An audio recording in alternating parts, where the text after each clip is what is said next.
नमस्कार, मैं काजल मिश्रा। स्वागत है आपका एनएम लाइव। नजर डालते हैं हिमाचल प्रदेश की मुख्य खबरों पर। प्रदेश के राजस्व मंत्री जगत सिंह नेगी ने विपक्ष के नेता जयराम ठाकुर की है घेराबंदी। उन्होंने यह भी कहा कि भाजपा बेवजह के लगाती रहती है आरोप, मगर उन्हें नहीं कर सकती सिद्ध। उन्होंने पिछली चार्जशीट का भी मांगा हिसाब। राजस्व मंत्री ने कहा कि चुनाव के समय देश में हिमाचल को बदनाम करने का नेता प्रतिपक्ष जयराम ठाकुर को जाता है सारा श्रेय, और ऐसा करने के बाद वह हिमाचल के नहीं हो सकते हितैषी। कांगड़ा जिले के तपोवन में 18 से शुरू होने जा रहे हिमाचल विधानसभा के शीतकालीन सत्र में कानून व्यवस्था, स्वास्थ्य और खनन जैसे गूंजेंगे मुद्दे। वहीं भाजपा की ओर से सरकार के खिलाफ राज्यपाल को सौंपे गए कच्चे चिट्ठे में लगाए आरोप पर भी तपेगा सदन। सत्ता पक्ष को घेरने के लिए विपक्ष की ओर से उठाए जाने वाले हैं ये मामले। दूसरी ओर सत्ता पक्ष ने भी भाजपा विधायकों के आरोपों का जवाब देने के लिए कर ली है पूरी तैयारी।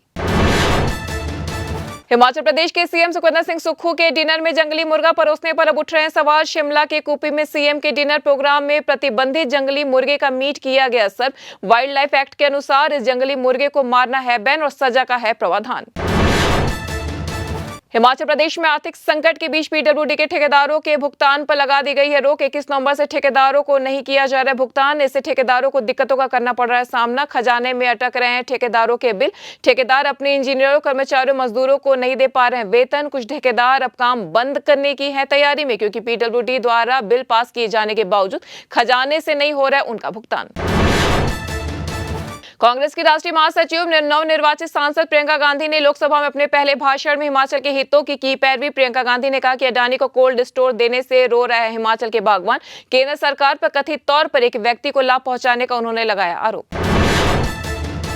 हिमाचल के मुख्य सचिव पद की दौड़ में वरिष्ठ आईएएस अधिकारी संजय गुप्ता, के पंत के साथ अब अनुराधा ठाकुर भी हो गई हैं शामिल। पहले सीएम पद के लिए मुख्यमंत्री के सलाहकार संजय गुप्ता और अतिरिक्त मुख्य सचिव के पंत को ही माना जा रहा था दावेदार, लेकिन अब केंद्र से लौट रही अनुराधा ठाकुर भी इस पद के लिए हैं एक विकल्प के तौर पर होंगी सरकार के सामने। हिमाचल प्रदेश विश्वविद्यालय की कार्यकारिणी परिषद ने स्नातक डिग्री कोर्स में प्रवेश लेने के लिए विद्यार्थियों को एक और मौका देने का किया है फैसला। एचपीयू में अब अंकों के आधार पर की जाएगी शिक्षकों की नियुक्ति। सिरमौर जिले के बाला सुंदरी कॉलेज के रोके गए विधि कोर्स की परीक्षा के परिणाम भी जल्द किए जाएंगे जारी।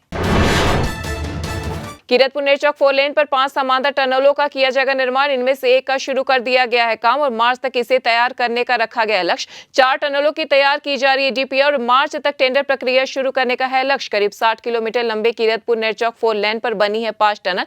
ये सभी हैं 2 लेन। वर्तमान में इन टनलों में से केवल एक ही टनल से वाहनों का होता है आवागमन।